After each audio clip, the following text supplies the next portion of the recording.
नमस्कार। Bed time stories Babita Tripathi के किस्सा घर में आपका स्वागत है। बजी डुगडुगी खुला पिटारा, कहानियों का नया खजाना।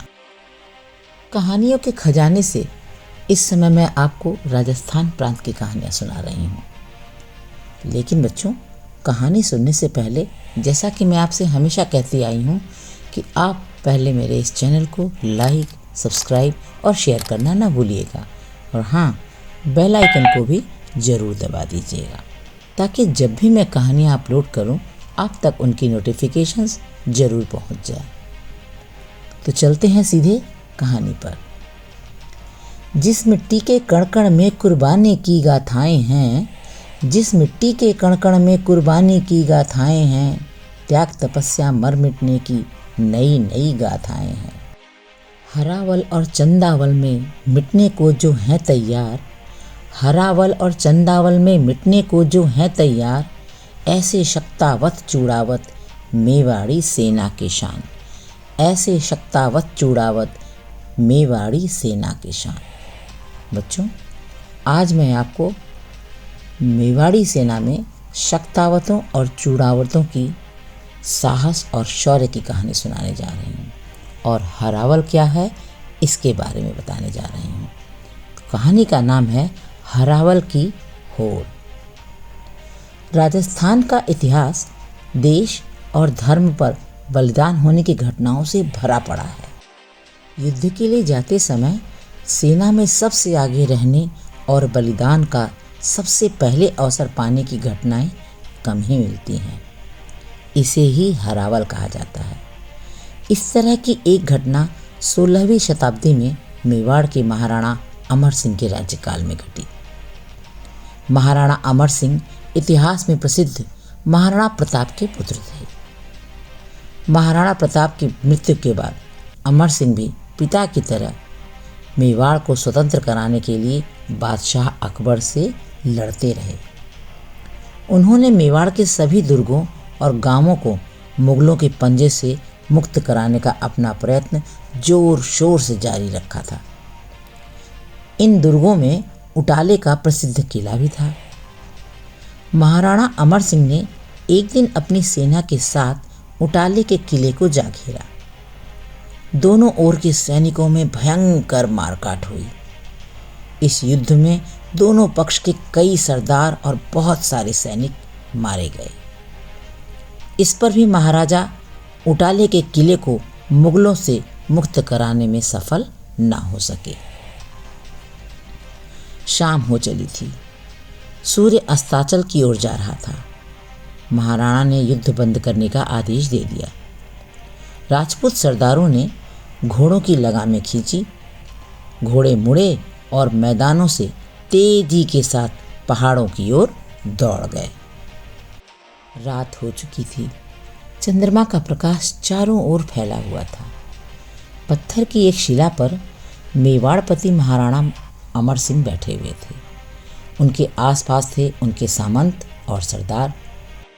आज की असफलता से सभी सरदार और सामंत मायूस, उदास और खिन्न बैठे हुए थे।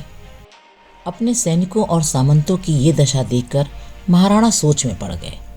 उन्होंने उनका उत्साह बढ़ाते हुए कहा, सैनिकों, ये समय उदास, दुखी और हताश होने का नहीं है, बल्कि विचार करने का है कि आगे ऐसी हम कौन सी योजना बनाएं जिससे हमें असफलता का मुंह न देखना पड़े। मेवाड़ की सेना में एक नियम था कि सेना के अगले भाग में हरावल, उसमें चूड़ावत और सेना के पिछले भाग में चंदावल यानी शक्तावत लोग रहेंगे। इस नियम के कारण चूड़ावत लोग अक्सर शक्तावतों की हर बात में ताना मारा करते थे। इससे शक्तावतों और चूड़ावतों में हमेशा एक दूसरे से आगे रहने की होड़ लगी रहती थी। लेकिन आज उटाले के किले के लिए चूड़ावत और शक्तावत दोनों ही उत्साह के साथ मर मिटने को तैयार थे। महाराजा अमर सिंह ने यह देखते हुए दोनों सरदारों को आदेश देते हुए कहा, उटाले के किले पर हमारी विजय का निशान आप दोनों में से जो सबसे पहले गाड़ेगा हरावल उसी के नाम होगा। चूड़ावत और शक्तावत दोनों सरदारों ने महाराणा के आदेश को स्वीकार कर लिया। सुबह होने से पहले ही दोनों सरदार अपनी अपनी सेनाओं के साथ उटाले के निकट पहुंच गए। उटाले के पास पहुंचकर दोनों के सैनिकों ने योजना बनाकर किले को चारों ओर से घेर लिया। उटाले के किले में प्रवेश करने के लिए शक्तावत सेना अपने सरदार रावत बल्लू शक्तावत के नेतृत्व में किले के मुख्य द्वार पर जा पहुंची और चूड़ावत सरदार रावत जैत सिंह कृष्णावत अपने साथियों सहित किले की दीवार के नीचे जा डटे।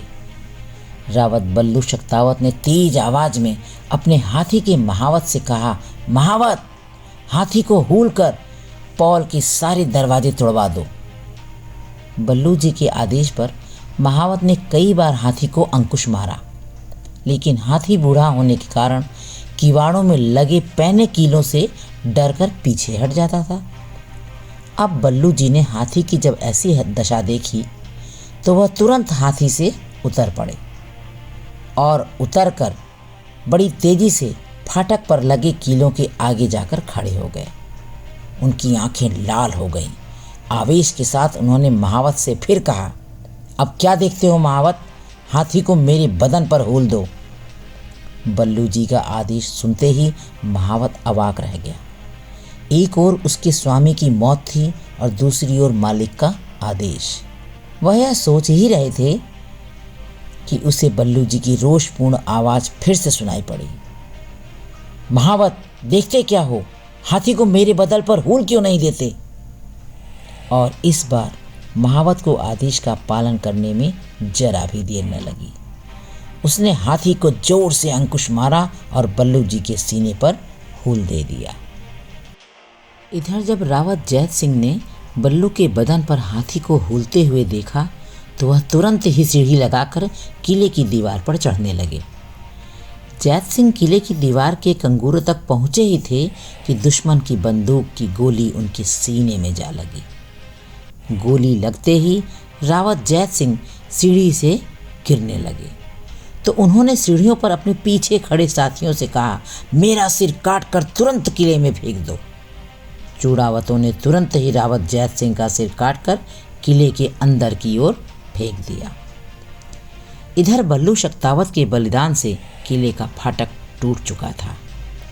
शक्तावत लोग किले के अंदर पहुंचकर दुश्मनों को गाजर मूली की तरह काट रहे थे, परंतु रावत जैत सिंह का सिर किले के अंदर पहले पहुंच जाने से हरावल चूड़ावतों के हाथ रही। मेवाड़ का ध्वज उटाले के किले पर एक बार फिर से लहराने लगा। इस प्रकार चूड़ावतों और शक्तावतों दोनों के अमर बलिदानों से महाराणा ने किले पर विजय पा ली। इस विजय पर महाराणा अमर सिंह ने चूड़ावतों और शक्तावतों दोनों ही पक्षों की खूब सराहना की। बलिदानियों के उत्तराधिकारियों को जागीरें और सम्मान भी महाराणा ने दिए और इस तरह से एक बार फिर से मेवाड़ में महाराणा का परचम लहराने लगा। कैसी लगी कहानी बच्चों आपको? मुझे उम्मीद है अवश्य आपको ये कहानी अच्छी लगी होगी। तो एक बार फिर से अनुरोध करूँगी कि कमेंट बॉक्स में मुझे ये लिख कर ज़रूर बताइएगा कहानी आपको कैसी लगी और किस प्रांत की कहानियाँ या किससे संबंधित कहानियाँ आप सुनना चाहते हैं ये भी ज़रूर बताइएगा। हाँ, चैनल को लाइक और सब्सक्राइब करना बिल्कुल मत भूलिएगा। तो मिलती हूँ अगली और अच्छी और इंटरेस्टिंग कहानी के साथ। तब तक के लिए धन्यवाद।